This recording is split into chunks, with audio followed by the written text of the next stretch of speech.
Hello बच्चों, जे advance का देखिए इलिप्स का बहुत प्यारा क्वेश्चन है। और क्वेश्चन में क्या कहा जा रहा है जरा समझेंगे। लेट पी और क्यू दो पॉइंट है। अब ये पॉइंट पता नहीं कहां होंगे इलिप्स में, और अलग अलग पॉइंट है, distinct points on the ellipse. ये इलिप्स है और ये हॉरिजॉन्टल इलिप्स है। हॉरिजॉन्टल इलिप्स का मतलब हमारा इलिप्स का जो मेजर एक्सिस है वो अलोंग एक्स एक्सिस है। ठीक, आगे क्वेश्चन में कह रहा है let see denote the circle. चलो डायग्राम बना देते हैं यहां पर। सी डिनोट द सर्कल, ये हमने कोई इलिप्स है अभी बना रहे, पूरा पढ़ लिया जाए। सी एक सर्कल है और ये देखो इसके इक्वल है, तो ठीक है ऑक्सिलरी सर्कल होगा। ऑक्सिलरी सर्कल का मतलब जैसे इलिप्स ये है और हमें मालूम है कि ये इसका अंडर रूट 3 है। देखिए ये जो लिखा है इसका जो रूट होगा वो 3 होगा, तो यानी वो आपका इतना होगा 3, और इसका अंडर रूट ये 2 है तो ये 2 होगा। तो आपको जो सर्कल दिया है उसका सेंटर ओरिजिन पर इस टाइप का दिया है, तो सर्कल इस टाइप का बन रहा होगा, इसी को कहते हैं ऑक्सिलरी सर्कल। दोबारा डायग्राम बना देंगे। फिर एम बी द पॉइंट, ठीक है, एम ये वाला पॉइंट होगा 3,0 मेजर एक्सिस का एक एंड पॉइंट। ठीक है, तो पूरा अच्छे से डायग्राम बना लिया जाए। तो एक काम करते हैं, इसको थोड़ा छोटा करते हैं। ठीक है, चलो ये हो गया। तो यहां पर अब हम पूरा पेज में कर लेंगे इसे। तो यहां पर एक बात और कही है, y1 y2 पॉजिटिव है, इसका मतलब एक्स एक्सिस से ऊपर है दोनों पॉइंट। ये क्लियर हुआ इस डाटा से। देखो ये जो दिया है पॉजिटिव और ये दोनों पॉजिटिव है। सी डिनोट द सर्कल, एक सर्कल है, इसको डिनोट कर रहा है। ये कोई सर्कल है हमारा, और यहां पर जो कहा जा रहा है, ठीक है बेटा जरा ध्यान दीजिए, सर्कल है, सी डिनोट द सर्कल, और ये सर्कल हमें क्लियर हो गया। एम बी द पॉइंट, ठीक है। सपोज द लाइन, अच्छा वो x इक्वल टू x1 वो वाला पॉइंट, ठीक है, इंटरसेक्ट C एट R, ठीक है, and the line x equal to x2 दूसरे वाले पॉइंट से एक हॉरिजॉन्टल वर्टिकल लाइन डाली, इंटरसेक्ट कर रहा है उस C सर्कल को S पॉइंट पर, such that the y coordinate of R and R positive. ठीक है, वो तो हमें क्लियर हो गया, पहले से पॉजिटिव था। ROM, अच्छा ठीक है, ये 30 डिग्री और ये 60 डिग्री, इसका मतलब क्लियर हो गया फर्स्ट क्वाड्रेंट में। देखो ऐसा बन रहा होगा इलिप्स, पूरा फील करिए।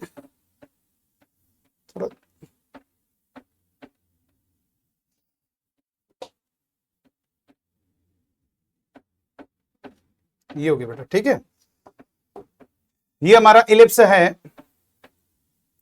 और ये हमारा 3 है, ये डिस्टेंस 3 है इधर, और ये भी डिस्टेंस 3 है इधर, और ये हमारा 2 है और ये 2 है। ठीक है, अब एक सर्कल है तो सर्कल ये बना दिया ऑक्सिलरी सर्कल, ये हो गया हमारा ऑक्सिलरी सर्कल। ठीक, कोई दिक्कत। आगे देखिए ऑक्सिलरी सर्कल, फिर उससे क्वेश्चन में कह रहा है x इक्वल टू x1। देखो बेटा एक पॉइंट यहां पर है और एक पॉइंट हमने मान लिया यहां, जो किसका एंगल ROM यानी S, अच्छा P और Q दो पॉइंट है, ठीक है, अभी देख लेते हैं। और ROM यानी किसका एंगल ज्यादा है, तो देखो इधर यहां पर जरा पहले समझ लीजिए, P और Q दो पॉइंट है, X और X1 X2, ठीक है। फिर C denote the circle, let P M ये कोई पॉइंट हो गया, ये 3,0 हो गया। अब आगे देखिए x इक्वल टू x1, चलो एक ये लाइन हो गई x और एक लाइन ये हो गई। अभी देख लेंगे कौन सा पॉइंट क्या है, वो अभी हम नाम दे देंगे। तो ये देखिए ये जो यहां पर देखो क्या कह रहा है, circle x equal to x1 C1 R पर कट कर रहा है, अच्छा ठीक है, R का एंगल कम है छोटी, तो ये R पॉइंट हो गया। और ये हमारा देखो ये हमारी कौन सी लाइन है, ये x इक्वल टू x1 हो गया बेटा, x इक्वल टू x1, ये पॉइंट हमारा x1, y1 है, इसको हमने नाम दिया P, और दूसरा वाला पॉइंट हमारा Q, ये हमारा x2, y2। अब आप कहोगे सर कैसे मालूम आपको, अभी देखो अभी बता रहे, क्योंकि इसका जो एंगल है ना वो थोड़ा सा कम है 30 डिग्री, तो ये एंगल का मतलब ROM, देखो ये O है, अब ये देखो ROM ये 30 डिग्री, ये दिया है 30 डिग्री, देखो ये आपको π/6 यानी 30 डिग्री की बने, ठीक। और दूसरा वाला जो ये क्वेश्चन में कह रहा है ना x इक्वल टू x1, तो ये देखो x इक्वल टू x1 हो गया, और दूसरी जो लाइन है x इक्वल टू x, वो s पॉइंट पर इंटरसेक्ट कर रही है किसको, उस सर्कल को, तो x इक्वल टू x2 ये हमारी वर्टिकल लाइन हो गई। ये हमारे सर्कल को कहां पर कट कर रही है, ये s पर कट गए, और देखो इसका एंगल थोड़ा ज्यादा SOM, तो इसीलिए हमने यहां पे बनाया, ये 60 डिग्री है, यानी ये हमारा 60 डिग्री, पूरा हमारा 60 डिग्री। ठीक, चलो बात को समझिए, क्वेश्चन फिर से देखिए, P और Q दो डिस्टिंक्ट पॉइंट है इलिप्स में, ठीक है, और क्वेश्चन में कह रहा है M बी द पॉइंट, और इधर उधर भी कर दो कोई दिक्कत नहीं, वो सही हो जाएगा। x is equal to x1 C intersect at R, और x इक्वल टू x2 ये इंटरसेक्ट कर रहा है किस पर, x इक्वल टू s पर। यहां से हमें समझ में आना आर ओ एम जब कम है तो यानी आर किस पॉइंट से बना है, x इक्वल टू जो लाइन है x1 ये ऊपर हो गया, और x इक्वल टू x2 से ये वाला हो गया। ठीक, अब क्वेश्चन में दम नहीं है। Wait O denotes origin. चलो आगे एक्स वाई लेंथ, ठीक है, एक्स वाई सेगमेंट की लेंथ है, लेंथ ये नेगेटिव हो सकता है, लेंथ आज भी positive. Which of the following statement is are true, इसका मतलब ये मोर देन वन में भी करेक्ट है। सबसे पहले वाले क्वेश्चन में कहा जा रहा है, थोड़ा सा इसको हल्का सा,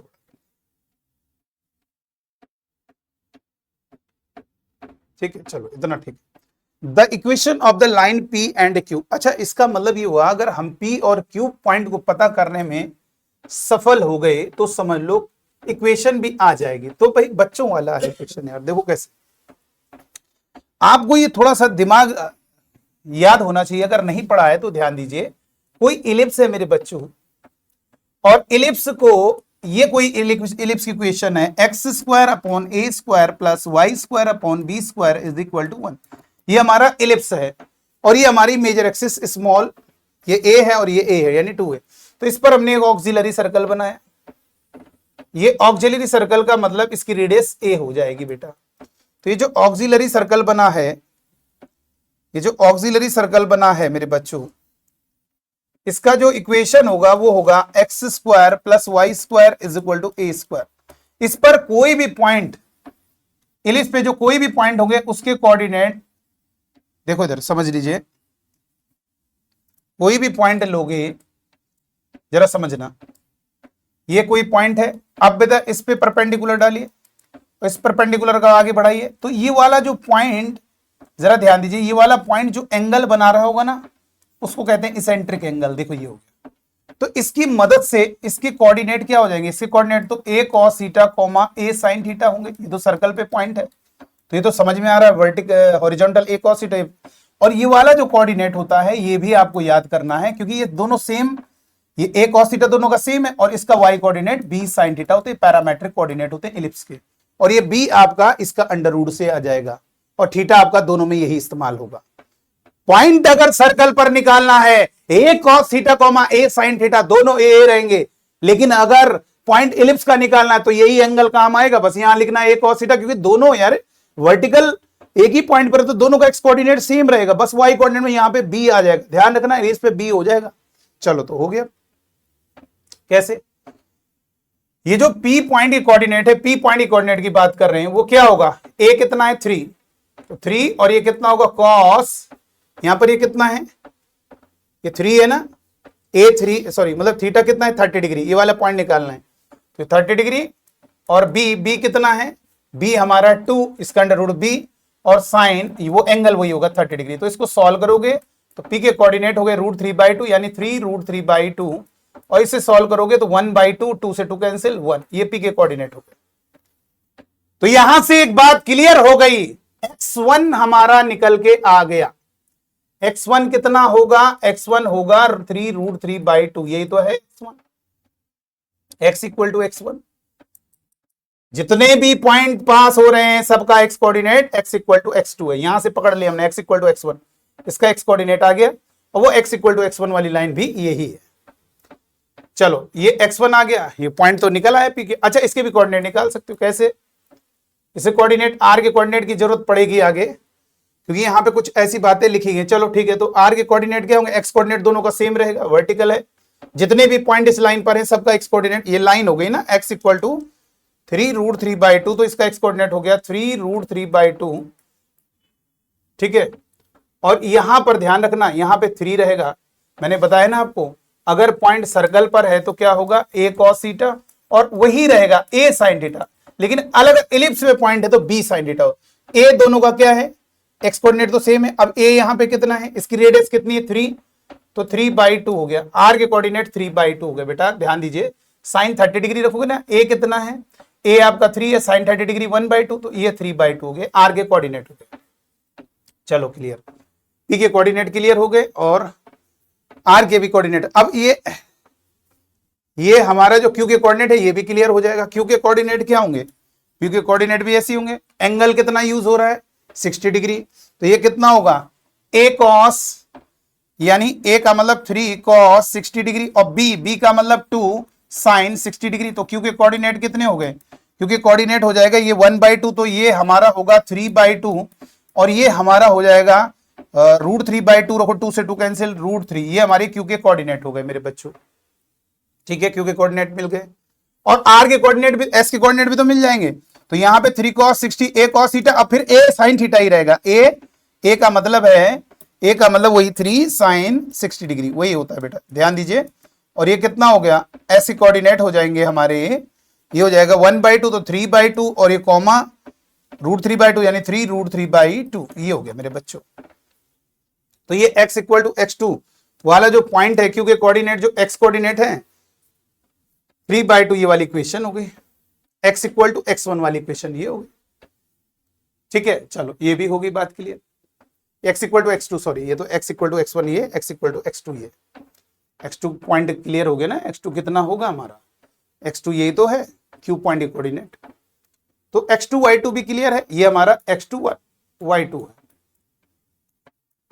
और वो हमारा x1 y। चलो अब ये बताओ, एक एक करके जवाब दो। पहले कह रहा है the equation of the line joining p and q। अच्छा एक काम करो, सेटिस्फाई करने वाला भी तो एक तरीका है, इसमें सेटिस्फाई करा के देख लेते हैं। अगर मजा आ जाएगी, सेटिस्फाई हो जाता है तो किसको सेटिस्फाई करा ले? p के कोऑर्डिनेट। p के कोऑर्डिनेट ये हैं, जरा रखो, x की जगह रखेंगे तो 2 × 3 √3/2 और y की जगह रखेंगे 1, तो ये कैंसिल और 3 कॉमन आएगा। देखो ये तो बन रहा है यार, बन रहा है, इसका मतलब बिल्कुल सही, ए ऑप्शन बिल्कुल करेक्ट है। ए ऑप्शन करेक्ट हो गया। कैसे करेक्ट हो गया आप देख सकते हो। बाकी अगर इक्वेशन निकालनी है तो भैया 2 पॉइंट को मिलाने वाले, मतलब सेटिस्फाई कराना करेक्ट नहीं है, क्योंकि किसी पॉइंट को सेटिस्फाई करा रहे हो तो उससे इनफाइनाइट लाइन पास हो सकती है, तो सब थोड़ा ना आंसर होंगे। पी और क्यू अगर एग्जैक्टली निकालना चाहते हो तो कोई दिक्कत नहीं, आप पूरी इक्वेशन निकाल सकते हो। चलो उस इक्वेशन को भी हम देख ले रहे हैं। तो ये वाला पी क्यू का इक्वेशन, तो फिर ये तो गलत हो जाएगा। वैसे भी आप इसमें रखोगे तो ये देखो इसको नहीं सेटिस्फाई कर रहा है, ठीक है, तो ये गलत हो गया। अच्छा अब जरा इसको देखो बेटा, n2 x2, 0। अच्छा n2 के कोऑर्डिनेट क्या हो गए? x2, और x2 मेरा क्या आया है? ये हमारा x2 आया है 3/2, 0। ये हमारा n, यानी ये यहां पर वाले की बात कर रहा है, ये n2 है, ये समझो, तभी तो होगा 3/2, 0, x2, 0, यही तो होगा बिल्कुल। तो इसमें कह रहा है कि ये सही है कि नहीं, चलो चेक कर ले। 3 टाइम्स n2q। अब देखो n2q का मतलब n2 और q ये हो गया y कोऑर्डिनेट, और इस पॉइंट का y कोऑर्डिनेट यानी x2 y2 का y कोऑर्डिनेट कितना है? √3। तो ये हो जाएगा 3 √3, ये हो गया। और राइट साइड पे देखो 2 टाइम्स n2s यानी n2s, ये हो गया।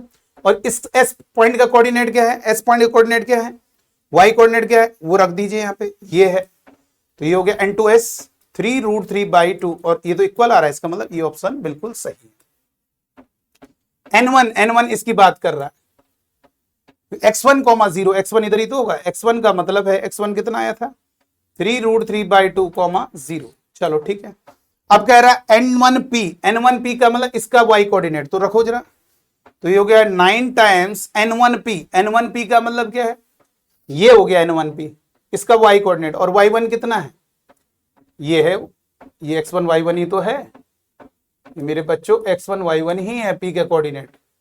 तो n1p का मतलब, अरे घबराओ नहीं, n1 का मतलब कॉन्सेप्ट क्लियर करो यार, बेवकूफ बना रहे हैं आपको। कॉन्सेप्ट को अच्छे से स्ट्रॉन्ग करिए। x2, 0 का मतलब, अरे वही यार, x2 चाहे तुम कोई भी है, ये भी, ये देखो, ये x2 ये सबका x कोऑर्डिनेट वही रहेगा। जब x2 बोला तो बिल्कुल जस्ट नीचे और एक्सिस पे पॉइंट होगा। x1, 0 बिल्कुल नीचे, उसी के ठीक नीचे होगा और x एक्सिस पर होगा। तो ये हो गया 9 × तो n1p का मतलब इसका y कोऑर्डिनेट, ये n1 है ना पॉइंट, तो n1p का मतलब इस p पॉइंट का y कोऑर्डिनेट, और p पॉइंट का y कोऑर्डिनेट कितना है? 1। 9 × 1 9 हो गया। और 4 × n2r, सॉरी n1r, तो n1r का मतलब इसका y कोऑर्डिनेट, और ये क्या होगा? 3/2। तो ये आपस में इक्वल नहीं आ रहे हैं, इसलिए ये वाला ऑप्शन गलत हो गया। तो ऑप्शन हमारा ए और सी सही है। अच्छा, ए के कोऑर्डिनेट मैंने कहा, चलो दूसरे तरीके से निकाल दें। तो पहले पी के कोऑर्डिनेट लिखो। पी के कोऑर्डिनेट क्या है? 3√3/2, 1। देखो ये पी के कोऑर्डिनेट हो गए। और क्यू के कोऑर्डिनेट क्या है? 3/2,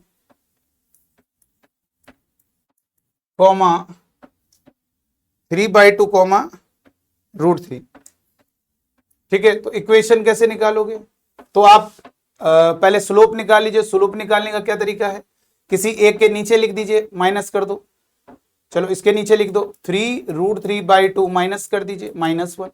तो m is equal to y coordinate का समीशन √3 - 1 डिवाइड में x कोऑर्डिनेट का समीशन 3/2 - 3√3/2। तो एक काम करेंगे, √3 - 1 डिवाइड में, यहां से एक काम करो -3/2 कॉमन ले लो, तो ये हो जाएगा √3 और -1, ये कैंसिल हो गया। तो m इज इक्वल टू -2/3। कोई एक पॉइंट यूज कर लीजिए, ये यूज कर लेते चलो x1 y1। तो y - y1 is equal to m times x - x1 से p की इक्वेशन आ जाएगी। और वैसे ऐसे भी देख सकते हो, इसका जो देखो स्लोप, देखो स्लोप क्या है? -2/3। स्लोप कैसे निकलता है? -1/2। ठीक है, ऐसे भी निकल सकता है, वो भी सही है। या पूरा निकालना चाहते हो तो निकाल लीजिए। पूरा निकालना चाहते तो y - y1, y1 कितना है? 1, m कितना है? -2/3, x - x1, x1 कितना है? 3√3/2। अब ये 3 का मल्टीप्लाई करोगे कितना हो जाएगा? 3y और -3 इज इक्वल टू -2 का मल्टीप्लाई -2x, मल्टीप्लाई करोगे प्लस, और ये 2 से 2 कैंसिल हो गया, 2 से 2 कैंसिल, तो 3√3। अब ये 2x उधर गया, प्लस का 3y और इज इक्वल टू 3 कॉमन आ जाएगा, ये उधर गया तो प्लस 3 कॉमन आ गया, √3 + 1। तो बन तो रहा है यार, कितने तरीके हो गए आपके साथ। तो देखो ये क्वेश्चन बहुत ही अच्छा कॉन्सेप्चुअल है, और इस क्वेश्चन के जो आंसर हैं ए और सी। ठीक है, तो चलिए आज की वीडियो में इतना ही। Thank you.